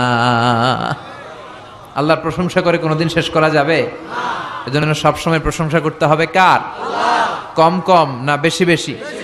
এজন্য আল্লাহ বললেন, আলহামদুলিল্লাহি রাব্বিল আলামিন, সকল প্রশংসা লিল্লাহ, আল্লাহর জন্য। কার জন্য?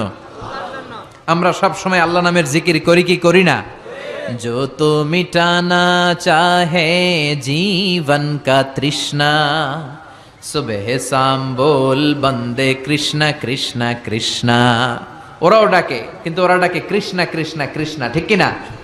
আমরা বলি, जो तो मिटाना चाहे जीवन का जाला, सुबह शाम बोल बंदे अल्लाह अल्लाह अल्लाह, ঠিক কি না? আল্লাহর নামটা ভাল লাগে? হ্যাঁ, কি সুন্দর একটা নাম আল্লাহ নিজের জন্য বানালেন। আলিফ লাম লাম হা, আলিফ লাম লাম হা, আল্লাহ। ডাক দিলে হৃদয়টা ভরে যায়, ঠিক কিনা? আল্লাহর একটা ডাক দেন, বলেন আল্লাহ, আবারও পড়েন আল্লাহ, আবারও পড়েন আল্লাহ। প্রথমে আল্লাহ আল্লাহ, শেষেও আল্লাহ আল্লাহ, আকাশে আল্লাহ আল্লাহ, জমিনে আল্লাহ আল্লাহ। সবাই পড়েন, প্রথমে আল্লাহ আল্লাহ, শেষেও আল্লাহ আল্লাহ, আকাশে আল্লাহ আল্লাহ, জমিনে আল্লাহ আল্লাহ। নিখিল জাহান গায়ে গুণগান, তার নামে গায় আমরাও গাহি তাআলা, হামদে বারি তাআলা, হামদে বারি তাআলা, হামদে বারি তাআলা। সুবহানাল্লাহ পড়েন। এজন্য হামদে বারি তাআলা যেগুলো আছে এগুলো গাবেন, এগুলো গাইলে আল্লাহর ভালোবাসা হৃদয়ের মধ্যে বাড়িয়ে দিবে কে? আল্লাহ। এজন্য আল্লাহ বললেন, আলহামদুলিল্লাহ, সকল প্রশংসার মালিক হলো একমাত্র আল্লাহ। আমরা বললাম আল্লাহ, আপনি আবার কেমন আল্লাহ? আল্লাহ বললেন, রব্বিল আলামিন, আমি হলাম গোটা বিশ্বের রব। রব্বিল আলামিন, গোটা বিশ্বের রব, যত জগৎ আছে সব জগৎ সমূহের রব। আল্লাহর একটা চমৎকার নাম হচ্ছে রব। আল্লাহর একটা চমৎকার নাম কি? কবরের প্রথম প্রশ্ন কি? তোমার রব কে? আমাদের রব কে? আবার আমরা যখন সালাতে রুকু করতে যাই আমরা কি বলি? সুবহানা রাব্বিয়াল, রবের নাম আছে না? এরপরে যখন সিজদায় যাই আমরা কি পড়ি? সুবহানা রাব্বিয়াল আলা। আবার বিশ্বনবী যখন আল্লাহর কাছে দোয়া করতেন, বিশ্বনবী রবের নামটা শুরুতে এনে দোয়া শুরু করতেন আর পড়তেন, রব্বানা আতিনা ফিদ দুনিয়া হাসানাতাও وفي الآخرة حسنة وقنا عذاب النار আবার তিনি পড়তেন রব্বানা যালামনা আনফুসানা ওয়া ইল্লাম তাগফির লানা ওয়া তারহামনা লানাকুনান্না মিনাল খাসিরিন। আলহামদুলিল্লাহ পড়েন। তার মানে আমাদের দোয়ার ভেতরে রবের নাম আছে না নাই? রব কাকে বলে? রব মানি বিধানদাতা, রব মানি আইনদাতা, রব মানি রিজিক দাতা, রব মানি হুকুমদাতা, রব মানি চাওয়ার আগে যিনি দিয়ে দিতে পারে তিনি। চিৎকার করে বলেন ঠিক কিনা? সহজ কথায় রব কি যদি বুঝতে চান এভাবে বুঝাবো যে যার যখন যেটা যতটুকু দরকার তাকে তখন সেটা ততটুকু ফরিয়াদ করার আগেই যিনি দিয়ে দেয় তার নাম রব। সুবহানাল্লাহ পড়েন। আমাদের যার যখন যেটা লাগে দেয় কে? দেখেন মায়ের পেটের ভেতরে যখন ছিলাম, মনে আছে ওই কথাগুলো? কার মনে আছে? মনে আছে? মায়ের পেটের ভেতরে যে কেউ 8 মাস কেউ 9 মাস যে ছিলাম, কোন জগতে ছিলাম কিছু খেয়াল করতে পারি? স্মৃতির পাতা হাতরাতে পেছনে গেলে কতদূর যেতে পারবেন আপনি? 2 বছর, 3 বছর, 1 বছরের ঘটনা কারো মনে আছে? হ্যাঁ, 3-4 বছরের আগে তো কি কি ঘটছে মনেই নাই, ঠিক কিনা? কিন্তু তার আগে যে আপনি মায়ের পেটে ছিলেন, আপনারা খাবার দিল কে? আল্লাহর কাছে ফরিয়াদ করছিলেন, চাইছিলেন যে আল্লাহ মায়ের পেটের ভেতরে 3টা প্যাকেট দিয়ে আল্লাহ রেখেছে, ফি যুলুমাতিন সালাস, 3টা গোপনতম প্রকোষ্ঠ, এমন একটা টেম্পারেচার আল্লাহ রেখেছে যেটা আপনার স্বাস্থ্যের জন্য ভালো ছিল। ওই প্রকোষ্ঠের ভিতরে আপনার যতটুকু খাবারের দরকার ততটুকু খাবার, যতটুকু পানির দরকার ততটুকু পানি, যতটুকু অক্সিজেন দেওয়া দরকার ততটুকু অক্সিজেন সরবরাহ করেছে কে? আবার মায়ের পেট থেকে যখন বেরোলাম, আমাদের নাভির সাথে মায়ের জরায়ুর একটা কানেকশন থাকে, ওটা কেটে দেয়। কেটে দিলে বাচ্চা ওয়া ওয়া করে কাঁদে। আসলে সে আল্লাহরে ফরিয়াদ করে, বলে আল্লাহ পেটের ভেতরে 8 মাস ছিলাম, তুমি একটা লাইন দিয়ে খাবার দিছো, দেখো দুনিয়ার মানুষরা কেটে দিয়েছে, খাবো কি? আল্লাহ বলে, গোলাম চিন্তার কারণ নাই, খাবারের একটা লাইন ছিল, এর বদলে আমি তোর মায়ের বুকের ভেতরে এখন খাবারের 2টা লাইনের ব্যবস্থা করে দিলাম। পেটের ভেতরে যখন ছিলাম রিজিক দিল কে? আবার দুনিয়াতে আসার সাথে সাথে মায়ের বুকের দুধ দিয়ে রিজিকের ব্যবস্থা করলো কে? যখন মায়ের বুকের দুধ আমরা খাইতাম, আমাদের দাঁত ছিল? কথা কন, দাঁত ছিল আপনাদের? দাঁত ছিল না। দুধ খেতে দাঁত লাগে না, পানি খেতে দাঁত লাগে না, তখন দুধ খেতাম, পানি খেতাম, সুজি খেতাম। বয়স যখন 2, 3, 4 বাড়তে শুরু করলো, তখন আমার শক্ত জিনিস খেতে হবে, গোশত খেতে হবে, মাছ খেতে হবে, হাড্ডি চিবোতে হবে। ঠিক তখন আমার দাঁতের দরকার আছে না নাই? ঠিক যখনই দাঁতের দরকার তখনই দাঁত দিল কে? নাকি আমরা অ্যাপ্লাই করছিলাম? অনলাইন রেজিস্ট্রেশন, যাদের দাঁত লাগবে দ্রুত অ্যাপ্লাই করেন, আসন সংখ্যা সীমিত। কি অ্যাপ্লাই করছিলাম? করি নাই। যখন দাঁত লাগে না দেয়ও নাই, যখন লাগছে তখন দিয়ে দিছে, তার নাম রব। চিল্লায় বলেন ঠিক কিনা? এত গেল মানুষের কথা। এবার আপনি গাছপালার দিকে তাকান। গাছপালাটা বেড়ে ওঠার জন্য যখন গাছপালার যেটা দরকার, গাছপালারে সব সরবরাহ করলো কে? প্রাণীকুলের মধ্যে খেয়াল করে দেখেন, একটা ছোট্ট প্রাণীর যেভাবে বেঁচে থাকা দরকার সব দিল কে? আপনারা ভাল্লুক দেখছেন, সিংহ দেখছেন, বাঘ দেখছেন?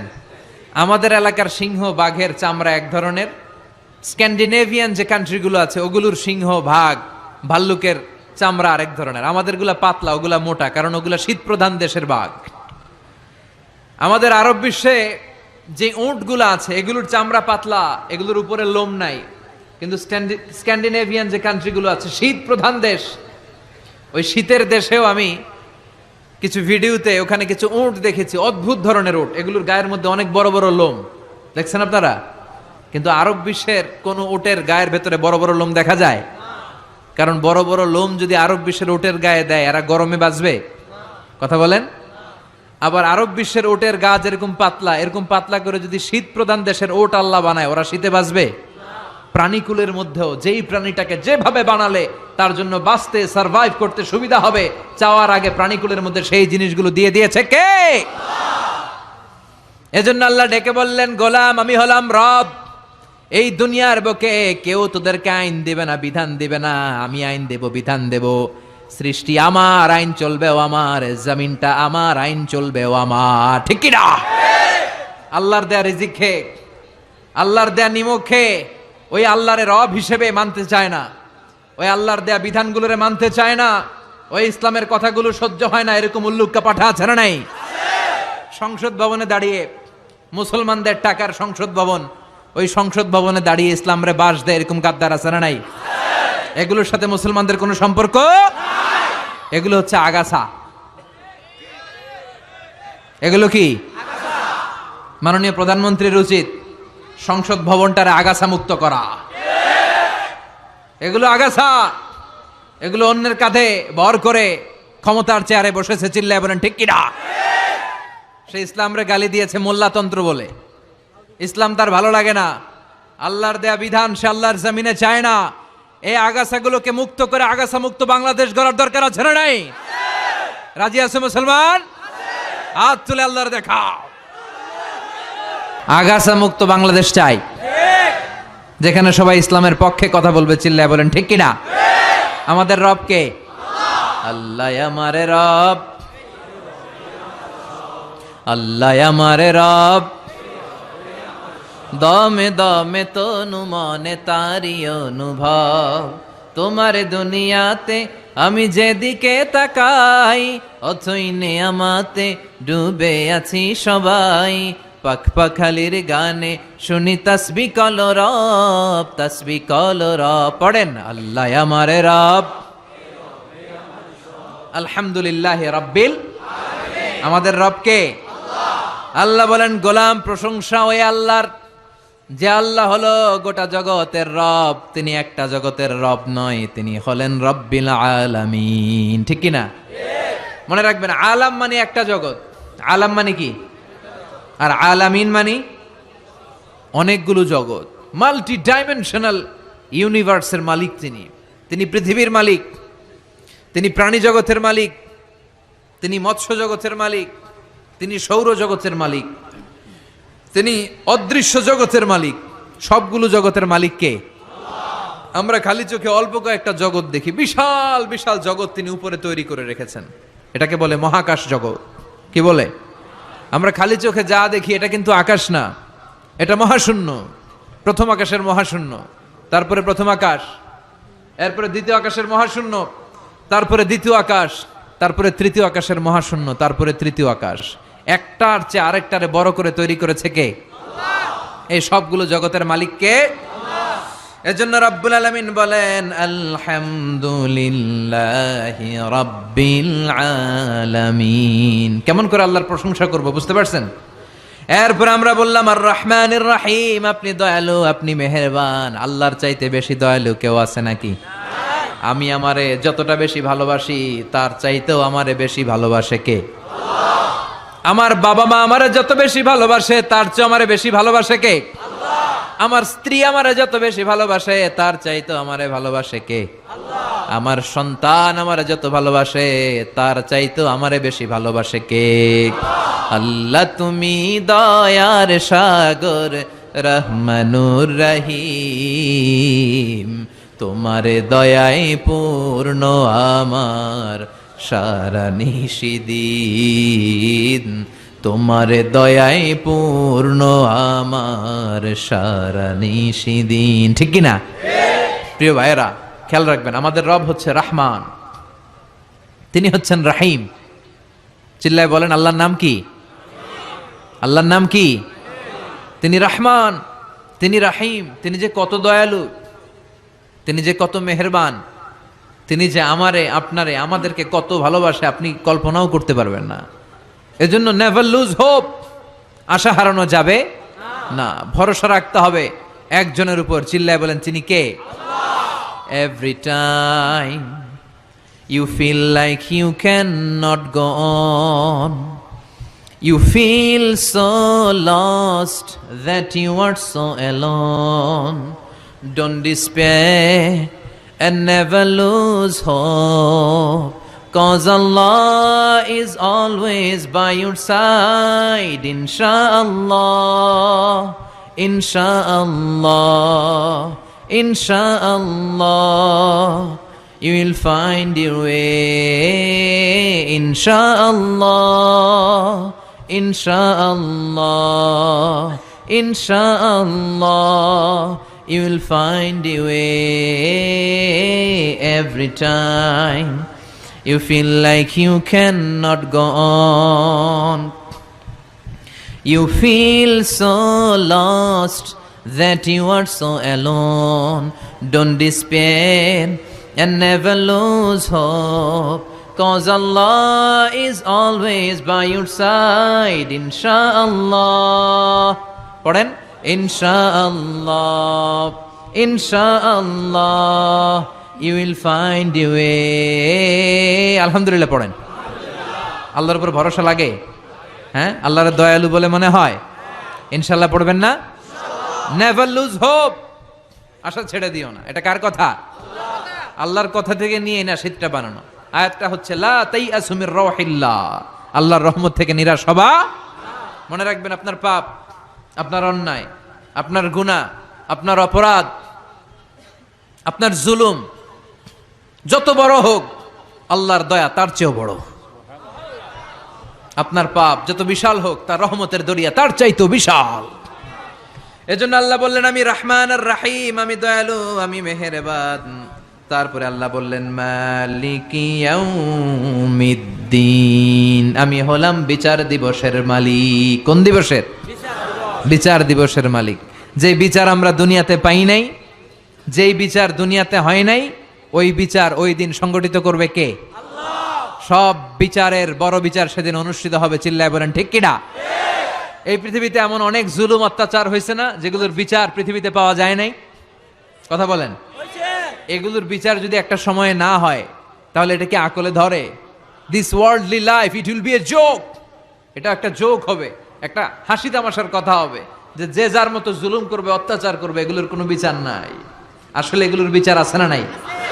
কথা বলেন।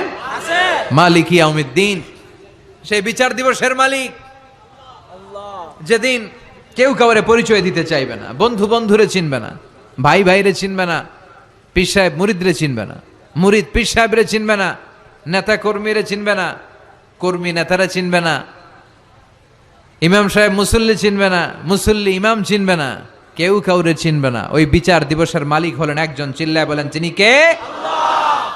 এরপর আমরা আল্লাহর কাছে নিজেদের পরিচয় দিলাম। আমরা বললাম, ইয়্যাকা না'বুদু ওয়া ইয়্যাকা নাস্তাঈন।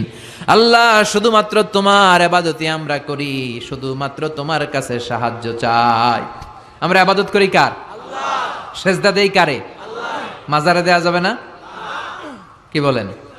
মাজারও দুই একটা দিলাম, মসজিদেও দিলাম, মাজারেও দিলাম। এই ভাগাভাগি করা যাবে? আল্লাহর সাথে ভাগাভাগি চলে? আল্লাহ হচ্ছে বড় সাহেব, সব রাজার বড় রাজা, তার সাথে কোনো ভাগাভাগি চলে না। চিল্লায় কোন ঠিক কিনা? ইবাদতের পুরোটা তারে দিয়ে দিতে হবে। সেজদা দিতে হবে শুধু একটা জায়গায়, সেজদা পাওয়ার অধিকারী শুধু একজন। চিল্লায় বলতে হবে, তিনি কে?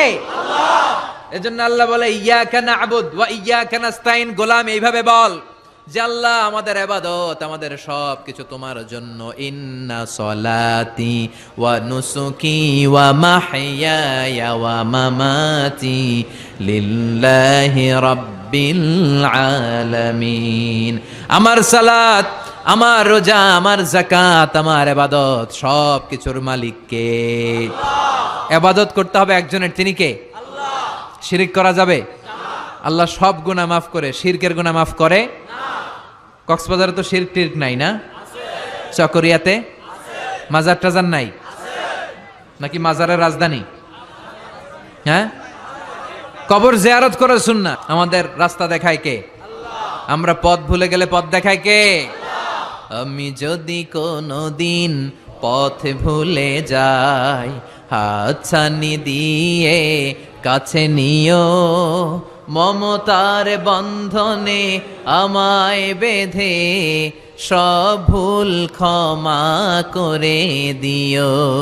আমি যদি কোনদিন পথে ভুলে যাই, হাত ছানি দিয়ে কাছে নিও, মমতার বন্ধনে আমায় বেঁধে সব ভুল ক্ষমা করে দিও। আওয়াজ করে পড়েন আমিন।